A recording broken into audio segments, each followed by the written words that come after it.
ہو رہا ہے ہندوستان کی افواج کی طرف، اور یہ چین کے 4,000 سے 10,000 فوجی جو ہیں وہ اس وقت بتایا جاتا ہے کہ ہندوستان کے کنٹرول ٹیریٹری جو ڈکلیئر ٹیریٹری ہے اس کے اندر کئی کلومیٹر اندر آتے چلے جا رہے ہیں. یہ کیا چین کرنا چاہ رہا ہے؟ کیسے آپ ہمارے ویورز کو سمجھا پائیں گے کیا ہو رہا ہے؟ کہ متنازع علاقہ اور بھارت نے یہاں پہ بہت بڑے پیمانے پہ انفراسٹرکچر ڈیولپمنٹ کا کام شروع کیا، سڑکیں بنانی شروع کر دی، تقریباً 60 کے قریب روڈز بن رہی ہیں جو انہوں نے 2022 تک مکمل کرنی تھی. اس کے ساتھ ساتھ برجز انہوں نے بنائے ہیں، ایک ایئر اسٹرپ وہاں پہ بنائی ہے. اس کا مطلب یہ ہے کہ چائنا کو یہ انڈیکیشن مل گئی کہ بھارت یہاں پہ اگریسو ڈیزائنز رکھتا ہے، اپنا بلڈ اپ کرنا چاہتا ہے کسی وقت کے اوپر. یہاں پہ ایئر کرافٹ یہاں سے آپریٹ کریں گے، سڑکیں بن گئی لہٰذا یہاں پہ گنز آ سکیں گی، یہاں پہ ہر طرح کا ملٹری اکوپمنٹ لایا جا سکے گا. لہذا یہ ایک ایسا امر تھا جو کہ جس نے الارم کر دیا چین کو کہ یہ کوئی پرماننٹ قبضہ رکھنا اور یہاں پہ کچھ اگریسو ڈیزائنز موجود ہیں. دوسری طرف یہ ہے کہ یہ بھی مودی نے اپنی ایک تاریخ قائم کی کہ وہ یک طرفہ قدم اٹھانے کا عادی ہے اور کسی بھی صورت میں وہ نتائج کی طرف توجہ نہیں دیتا بلکہ وہ بڑھتا جا رہا ہے.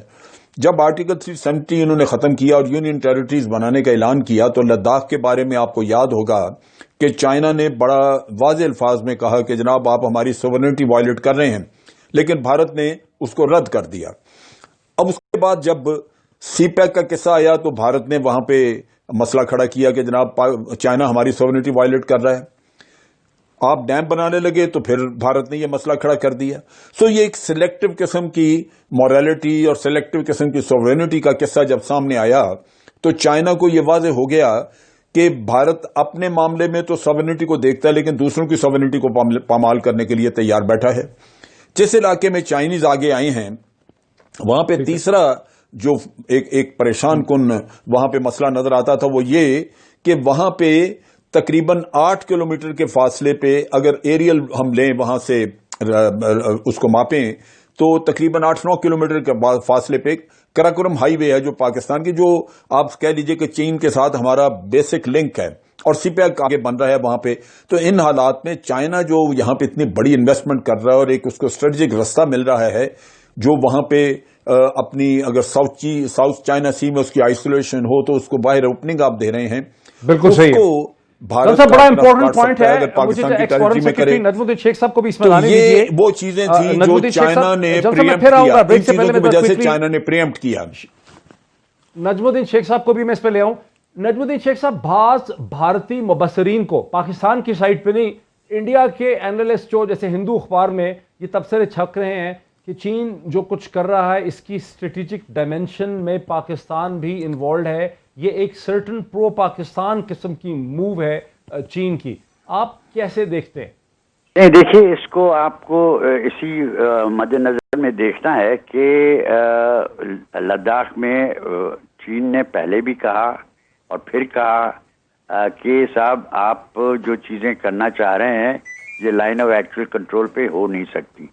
تو جب اس کو آپ دوسری پہلو سے دیکھیں کہ اب یہ ووہان اسپرٹ جو تھی اس کو ہندوستان نے ووہان اسپرٹ بنی، پھر جب شی جن پنگ آئے ہندوستان میں آئے اور یہ کہا گیا کہ صاحب ہندوستان چاہ رہا ہے کہ ہندوستان میں انویسٹمنٹ ہو چین کی اور چین کے ساتھ رشتہ بڑھے اور ہمارے ساتھ صرف وہ ہمارا را مٹیریل نہ خریدیں لیکن ہمیں موقع دیں کہ ہم چین کے مارکیٹ کو ایکسپلائٹ کر سکیں. چین ابھی بھی ہندوستان کا یورپ کے بعد دوسرے نمبر پہ ٹریڈنگ پارٹنر تھا، اب شاید تیسرے نمبر پہ آ گیا ہے کیونکہ چین اب دوسرے نمبر پہ امریکہ ہے. لیکن یہ سوال اٹھتا ہے کہ صاحب اگر آپ کو اس طرح ڈیولپ کرنا ہے تو آپ کو یہ خیال رکھنا پڑے گا کہ وہاں پہ آپ کی ووہان اسپرٹ اور جو سوال تھا کہ آپ کے ساتھ وہ کوآپریٹ کریں گے اس کو تو آپ نے رد کر دیا کیونکہ آپ نے کہا کہ اب جو ہمارے پڑوسی ممالک ہیں، جس پڑوسی ممالک میں چین سر فہرست ہے، ان کی اگر کوئی بھی سرمایہ کاری ہوگی ہندوستان میں تو اس کے لیے خاص لائسنس کی ضرورت پڑے گی. 1988 سے شروع کر کے ہندوستان اور چین کے درمیان